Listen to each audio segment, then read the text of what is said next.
Bonjour à tous, bienvenue sur Fan de couteaux. Aujourd'hui je vous présente un modèle de la marque Spyderco, le Manix 2 Lightweight en acier CPM S110V. Encore une fois, vous allez m'excuser pour cette vidéo et les conditions particulières de tournage, mais vous inquiétez pas, tout va reprendre son cours normal assez prochainement. Voilà, là je suis un petit en vadrouille, donc je suis pas chez moi, difficile de m'organiser pour faire des vidéos comme j'avais l'habitude de faire avant. Donc excusez-moi encore une fois par les conditions de tournage de cette vidéo, mais tout va rentrer dans l'ordre très prochainement. Si je vous présente ce couteau-ci aujourd'hui, le Spyderco, c'est pas par hasard. Vous n'êtes pas sans savoir qu'en ce moment a lieu le SHOT Show. Donc c'est le grand salon du couteau aux États-Unis. Toutes les marques vont nous présenter et nous présentent les nouveautés à venir pour 2017. Spyderco, Zéro Tolérance, Benchmade, voilà, pas mal de nouveautés encore une fois. Vraiment, d'après ce que j'ai vu pour l'instant, franchement, je suis pas emballé par tout ce que j'ai vu. 2-3 nouveautés intéressantes, mais le reste, j'ai l'impression que ça reste du déjà vu un petit peu. Bon, à voir par la suite les revues qui vont sortir, voir si ça vaut vraiment le coup ou pas. Bref, la question que je me pose et que je vous pose aujourd'hui, vous n'êtes pas sans savoir que Spyderco nous sort en ce moment, les précommandes en tout cas ont lieu sur le Paramilitary 3, donc c'est la version plus petite du Paramilitary 2. Est-ce que c'était vraiment nécessaire ou est-ce que c'est purement une stratégie commerciale, sachant que vous avez le Sage 5 qui marche exactement pareil que le Paramilitary 3, compression lock, même taille de lame. Je trouve que les plaquettes du Sage 5, elles sont quand même beaucoup plus jolies que le G10 du Paramilitary 3. Le Sage 5 il coûte 10 € de plus, vous avez exactement le même acier, une forme de lame sur le Sage que je trouve beaucoup plus fonctionnel, beaucoup moins agressif, beaucoup moins tactique, sachant qu'un couteau plus petit que le Paramilitary 2, il se destine forcément à être porté en EDC, en couteau de poche. Est-ce que c'était vraiment utile de faire un Paramilitary 3, alors que le Sage 5 qui vient de sortir, et je trouve en tout cas juste magnifique. Et donc voilà, moi en tout cas je vois pas trop l'intérêt, c'est pour ça que je vous pose la question. Vous laissez les commentaires, même si j'y réponds pas. Comme vous savez, je les lis tous. Alors c'est pas le sujet d'aujourd'hui, aujourd'hui on va se concentrer sur le Manix 2. J'aime beaucoup ce couteau, je possédais déjà, vous l'avez déjà vu, hein, c'est la version j'ai envie de dire classique du Manix 2, avec l'acier S30V, plaquette en G10, grosses platines à l'intérieur qui ne sont pas ajourées. Et ça c'est un couteau que j'ai jamais porté et dont je me suis jamais servi. La raison c'est que c'est beaucoup trop lourd pour moi, trop massif. Ce couteau-là, il fait 141 grammes contre 82 grammes pour le Manix 2 Lightweight. Franchement, il n'y a pas photo. Alors, c'est sûr que si vous destinez votre couteau pour un couteau à aller dans les bois, un couteau de bivouac, couteau de rando, 140 grammes, c'est tout à fait correct. Et vu la taille des platines, ça, c'est un couteau qui va être hyper costaud. Vous avez le système donc ball bearing lock, je reviendrai dessus un petit peu plus tard sur le Manix 2. Donc voilà, ce couteau-là qui est destiné vraiment à la rando et aux grosses tâches. Si vous cherchez un EDC, en tout cas, celui-là, il n'est pas fait pour vous. Par contre, j'adore celui-ci. Même si je vais parler de ce qui me chiffonne tout de suite, pour vous parler que des points positifs par la suite, c'est les plaquettes, hein, à l'image du Delica et du Endura. On est sur des plaquettes en FRN avec cette texture. Ça c'est un couteau que je porte très régulièrement et je sais pas si on va voir à la caméra, mais ça se salit quand même assez vite. Alors oui, un petit coton-tige, on peut essayer, mais bon, c'est quand même assez prise de tête d'aller dans tous les recoins pour le nettoyer.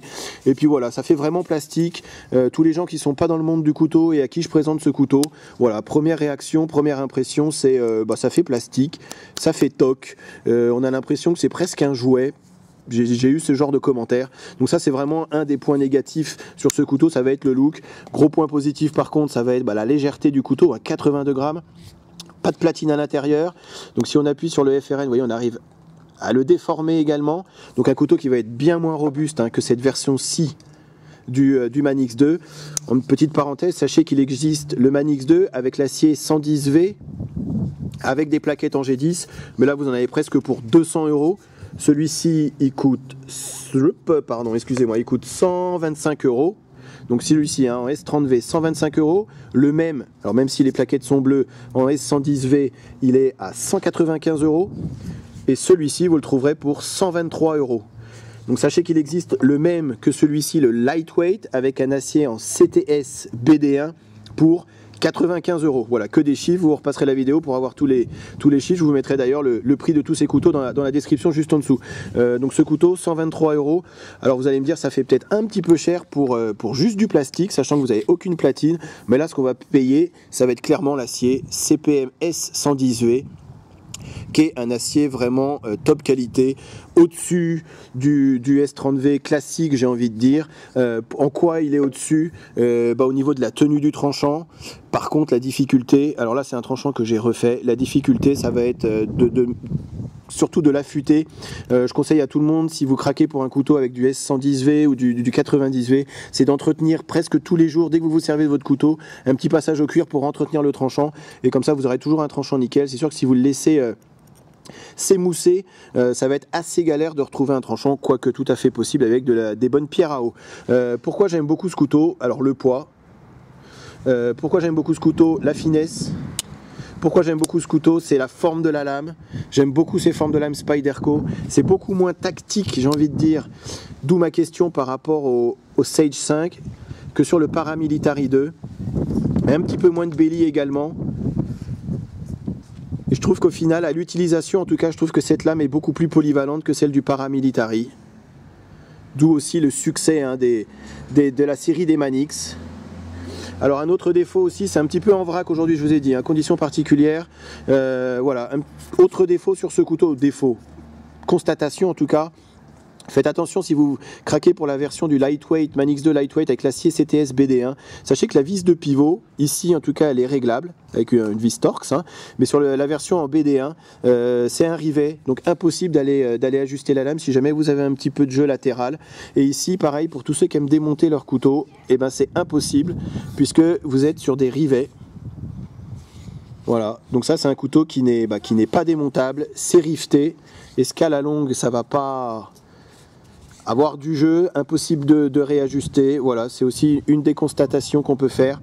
Et puis la finition, voilà, pour un couteau à 123 €, 125 €, voilà, les ajustements sont pas d'une excellente qualité. Ici, vous voyez sur le dos les traces de fabrication. En tout cas, vous voyez, les plaquettes doivent être les unes contre les autres, puis c'est juste découpé. Donc là, franchement, voilà, un petit peu moyen au niveau de la finition. Ça retire en rien sur la qualité. Zéro jeu haut et bas, zéro jeu latéral. On est sur un système, donc c'est le Ball Bearing Lock. Donc c'est une bille. Là, on voit un ressort. La bille, le ressort pousse une bille en métal incompressible qui va aller se loger juste au-dessus là. Et donc du coup, c'est la bille qui bloque la lame. Et là, vous pouvez presque taper dessus, j'ai envie de dire. Ça va pas bouger. On est vraiment sur un lock hyper costaud, un petit peu moins souple pour ceux qui connaissent que le Axis Lock. Par contre, regardez, j'ai juste à désenclencher la lame tombe toute seule, hyper agréable. Ça c'est un couteau qui s'est fait, ça fait assez longtemps en tout cas que je le porte, donc il a été ouvert des centaines et des centaines de fois. Par rapport à celui-ci par exemple, comme je vous ai dit, celui-ci je m'en suis jamais servi, jamais porté, et c'est vrai qu'il s'est, quoique, toujours assez souple quand même à l'utilisation, peut-être un petit peu moins souple, mais vraiment hyper agréable à porter, hyper agréable à utiliser. La finesse, 82 grammes, on a une taille de lame qui est quand même assez conséquente par rapport au poids du couteau, et ça c'est vraiment un des gros points positifs pour moi.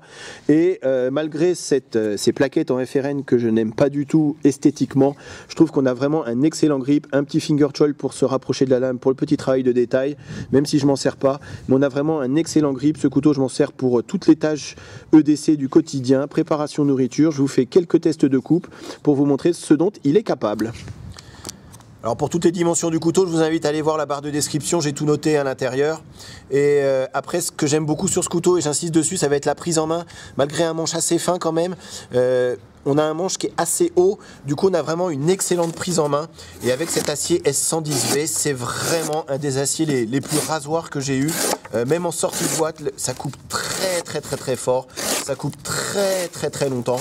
On a envie de dire qu'on a un tranchant chirurgical, et c'est pas moi qui le dis, mais c'est, en tout cas avec Spyderco, en tout cas c'est un des couteaux qu'on reçoit qui coupe le plus finement, le plus incisif, c'est assez difficile à décrire, mais c'est vraiment un, voilà, scary sharp comme on dit en anglais, ça fait presque peur tellement ça coupe.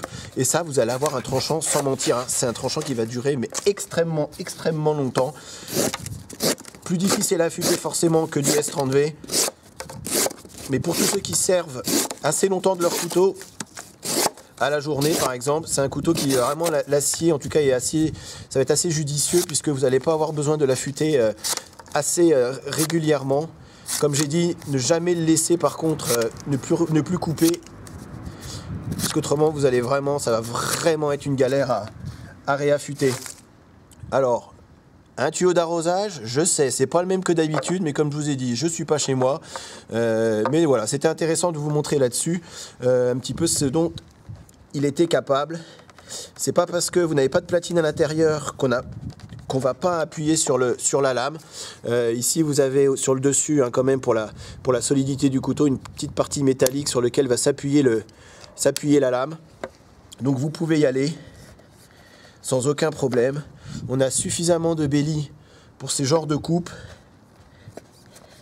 Et encore une fois, malgré la finesse du couteau et du manche, on a une très bonne prise en main.